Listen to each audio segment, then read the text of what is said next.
شہرت کے اصول کچھ اور ہیں اور اللہ کے ہاں مقبولیت کے اصول کچھ اور ہیں. ضروری نہیں کہ شہرت ہو گئی تو آخرت میں بھی مقبول ہو. یہ جو میں نے قرآن مجید کی آیت پڑھی ہے، میں اس کی کچھ تشریح آپ کے سامنے پیش کروں گا. سب سے پہلے تو اہل حدیث بھائیوں کا بہت شکریہ. میں نے جب پیچھے آمین کی آواز آئی نا، مجھے خاندانی قسم کی آمین فاتحہ کے بعد تو اندازہ ہوا کہ یہاں ماشاءاللہ سارے اہل حدیث ہیں. اور تو اگر یہی اعتدال ہم سب کی طبیعتوں میں پیدا ہو جائے تو پھر تو مسئلہ ہی نہیں ہے. سعودی عرب میں آپ دیکھیں، ایک آدمی ہاتھ چھوڑ کے کھڑا ہوا ہوگا، ساتھ والا نے ادھر ہاتھ باندھا ہوا، تیسرے والے نے ناف پہ، چوتھے والے نے سینے پہ. ایک رفع الیدین کر رہا ہے، ایک نہیں کر رہا، ایک آمین کہہ رہا ہے، ایک نہیں کہہ رہا. تو اگر یہ سب چیزیں ہم برداشت کر لیں تو میرا خیال ہے پھر تو مسئلہ ہی حل ہو جائے. ایک حدیث پیش کر کے بس پھر میں جو اصل ٹاپک ہے اس پہ آتا ہوں. بخاری اور مسلم کی متفقن علیہ صحیح حدیث ہے بنو قریظہ کی کہ آپ صلی اللہ علیہ وسلم نے چند صحابہ کو بنو قریظہ بھیجا. اس حدیث میں کچھ علمی نکتے ہیں، وہ نوٹ کر، وہ تو حدیث تو آپ سب نے سنی ہوگی لیکن اس میں کچھ اہم پوائنٹ ہیں نوٹ کرنے کے. وہ شاید آپ نے نہ سنے ہوں، وہ میں آپ کے سامنے پیش کروں گا. آپ صلی اللہ علیہ وسلم نے بنو قریظہ کی طرف ایک لشکر بھیجا اور حکم دیا کہ جب تک بنو قریظہ نہ پہنچ جاؤ عصر کی نماز.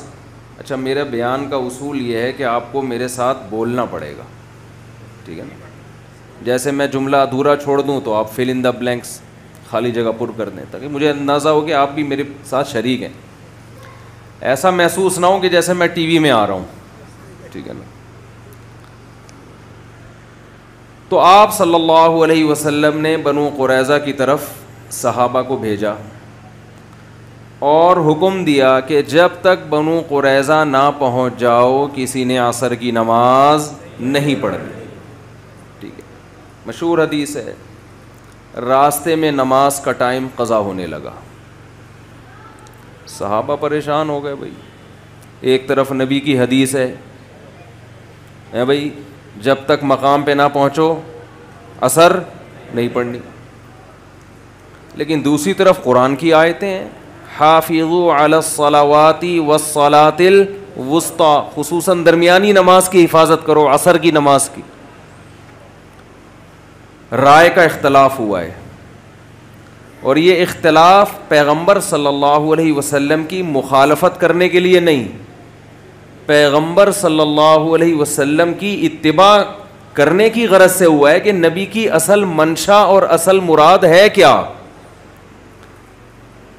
جنہوں نے ظاہر حدیث کو لیا، حدیث کے ظاہر کو، ظاہری الفاظ کو، انہوں نے کیا کیا کہ بھائی ہم نے نبی کے قول کے ظاہری الفاظ کو لینا ہے کہ عصر کی نماز جب تک بنو قریظہ نہ پہنچ جاؤ کسی نے نہیں پڑھنی، بس ہمارے لیے اتنا کافی ہے. اس کی باریکی میں جانا، اس کا مفہوم تلاش کرنا، اس کا اصل مقصد کیا تھا، اصل منشا کیا تھی، ہم اس کے مکلف بول لو نا بھائی نہیں ہے. آپ تو پنڈی کے لوگ ہو یار. تو انہوں نے نماز قضا کر دی. دوسرے فریق نے کیا کہا، بھائی نبی کی منشا یہ نہیں ہے، الفاظ تو یہ ہیں، منشا یہ نہیں. نبی عالم الغیب نہیں ہے، آپ کو کیا پتا کہ ہم بنو قریظہ جب پہنچیں گے تو نماز ہی قضا ہو جائے گی. اور یہ جو قرآن کا حکم ہے حافظوا علی الصلوات والصلاۃ الوسطی، یہ ایک عمومی حکم ہے.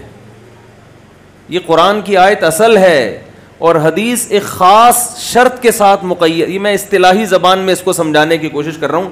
صحابہ نے اتنی ٹیکنیکل بحث نہیں کی تھی، انہوں نے تو سادہ نا، یہ تو میں ایک فقہی اور اصطلاحی انداز سے سمجھا رہا ہوں کہ اصل تو قرآن کی ایک آیت ہے اور نبی کی جو مشہور اور متواتر حکم ہے وہ تو نماز کے قضا کرنے کی تو اجازت نہیں ہے، اسلام میں تصور نہیں ہے.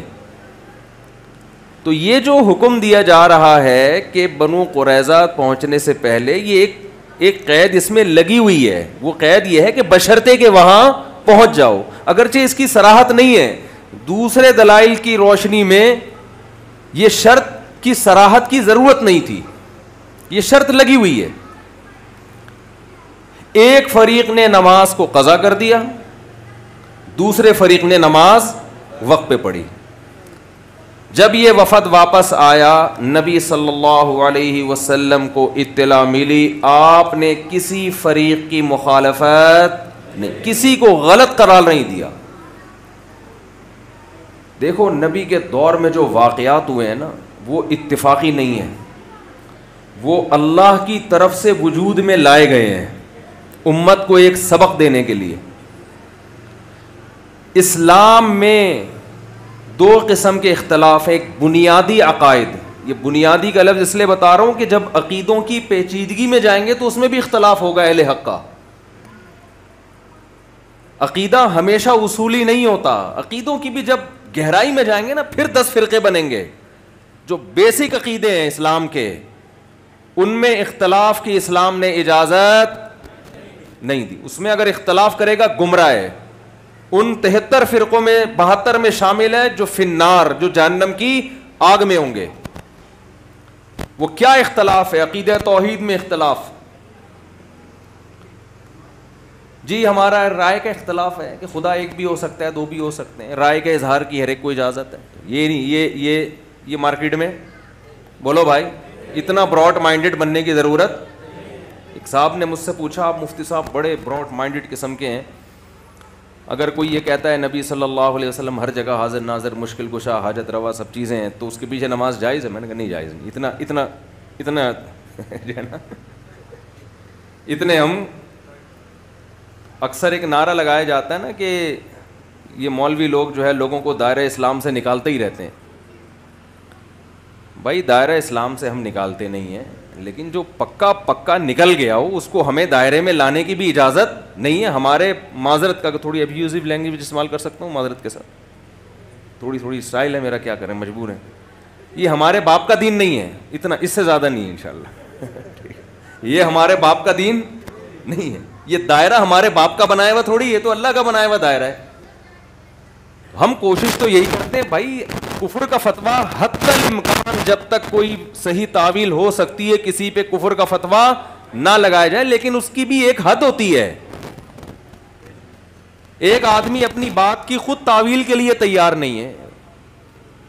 وہ کہہ رہا ہے بھائی میں نبی کو مشکل کشا سمجھتا ہوں، حاجت روا سمجھ. بھائی اس کا مطلب بتا دے. حاجت روا کا شاید مطلب یہ ہو کہ کچھ کھینچتان کے نکال لو. وہ کہہ رہے ہیں نہیں، اللہ نے اپنے نبی کو اختیارات دے دیے ہیں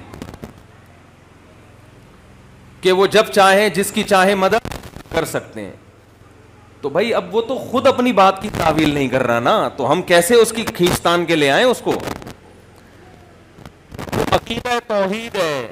عقیدہ توحید میں سب سے پہلے دعا لغیر اللہ، یہ شرک کی سب سے اعلیٰ قسم ہے. دعا لغیر اللہ سب سے اعلیٰ قسم، کہ آپ کسی کو یہ سمجھ کے کہ اللہ نے اس کو ما فوق الاسباب اختیارات دے دیے ہیں، یہ سمجھ کے جب آپ کسی سے مانگتے ہیں تو یہ دعا ہے.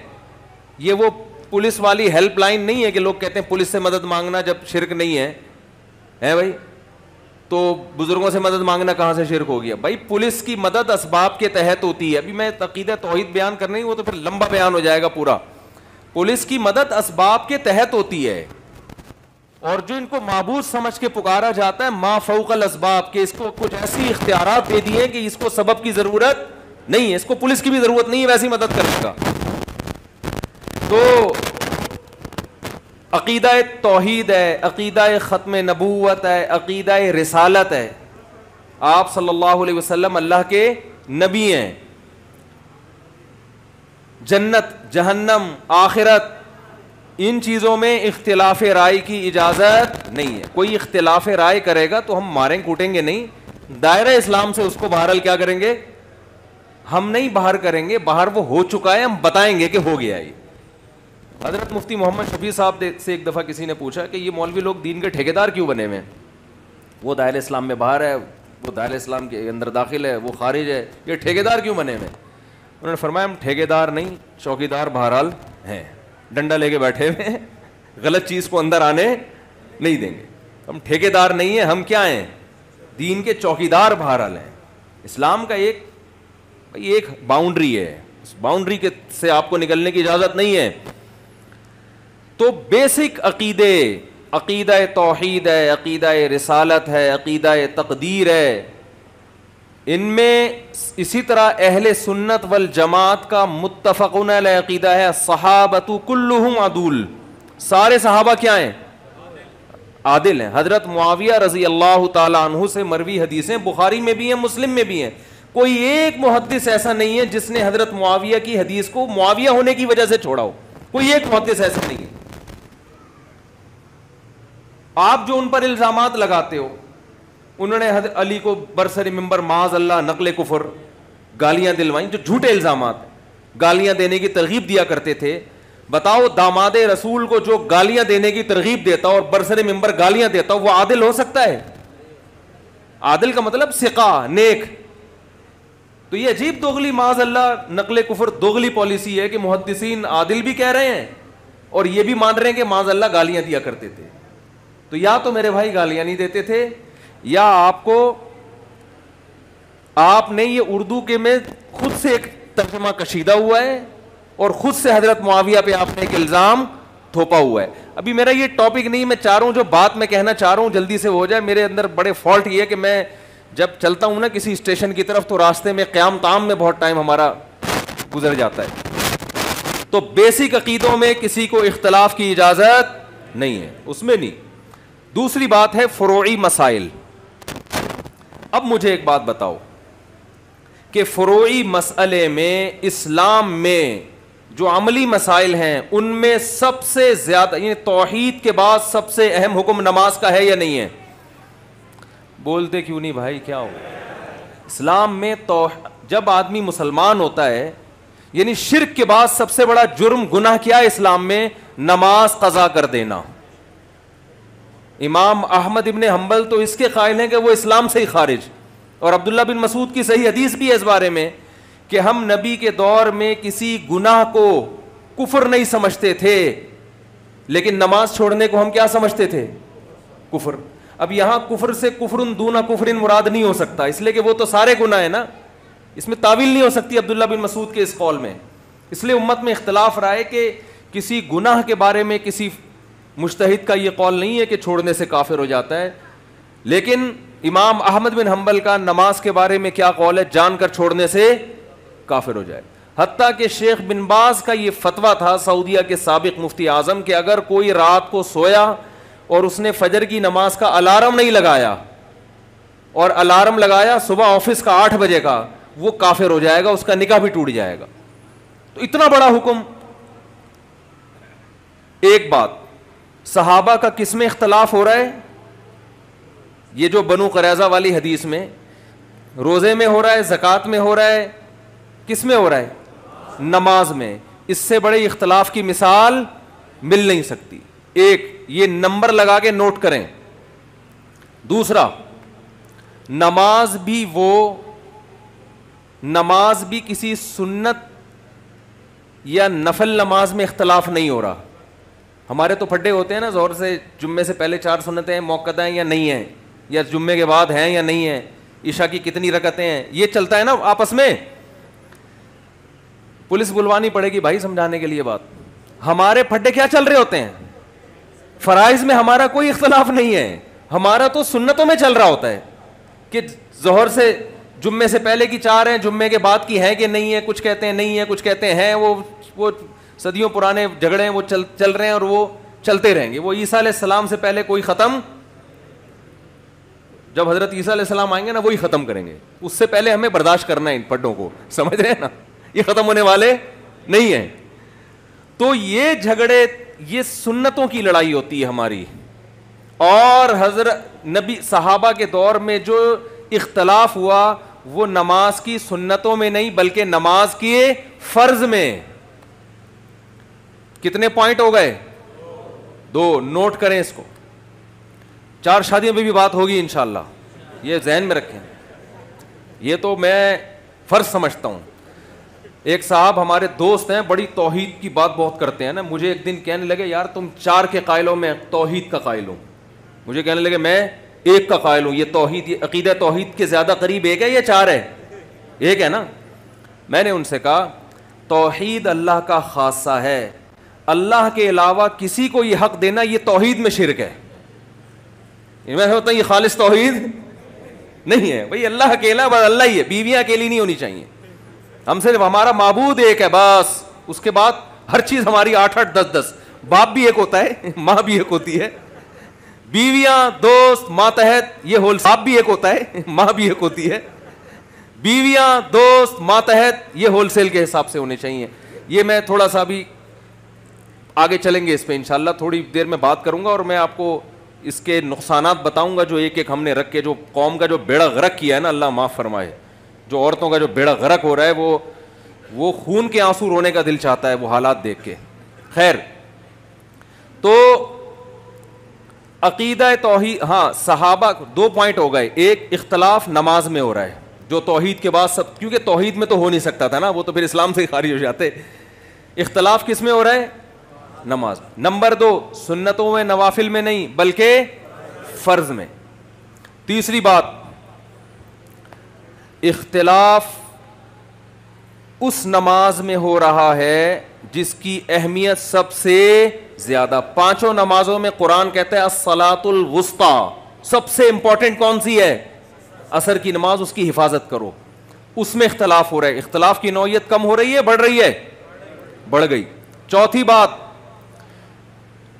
اس کی رکعتوں میں اختلاف نہیں ہو رہا کہ اس دفعہ عصر ہم نے 4 پڑھنی ہے کہ 2 پڑھنی ہے,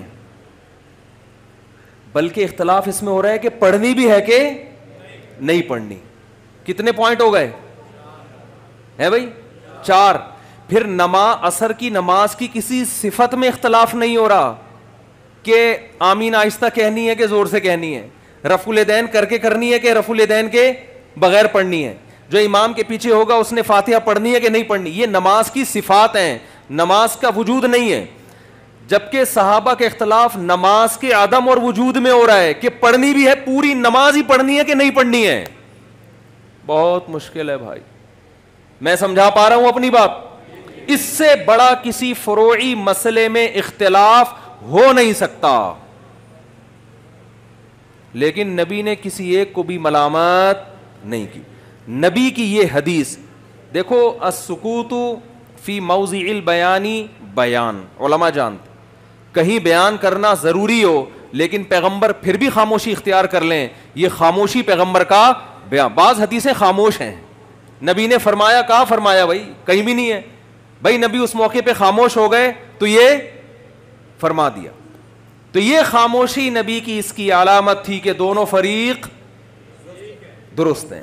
اس سے ہمیں نبی صلی اللہ علیہ وسلم نے قیامت تک کے لیے اصول بیان کر دیا کہ دیکھو اگر مقصد پیغمبر کی اطاعت ہے تو اگر حدیث میں رائے میں اختلاف ہو رہا ہے تو یہ اختلاف کی وجہ سے ایک دوسرے پہ کیچڑ نہیں اچھالنا ہے. صحابہ نے یہ نہیں کہا کہ تم, یعنی ہم لوگ اگر میرے جیسا نالائق ہوتا اگر, تو ہم کیا کرتے؟ آؤ مناظرہ کرو, بیٹھو, پھر ایک دوسرے کے خلاف. اور جو سوشل میڈیا پہ جو طوفان بدتمیزی چل رہا ہے, آپ کہہ سکتے ہیں ہم بھی تو جہلم یہی کر کے آئے ہیں. ہم جہلم اس کو روکنے کے لیے گئے ہیں, کرنے کے لیے نہیں گئے. اور اللہ کا شکر ہے ایسا رکا ہے, اب اللہ نے چاہا تو انشاءاللہ یہ فتنہ سر نہیں اٹھائے گا. تو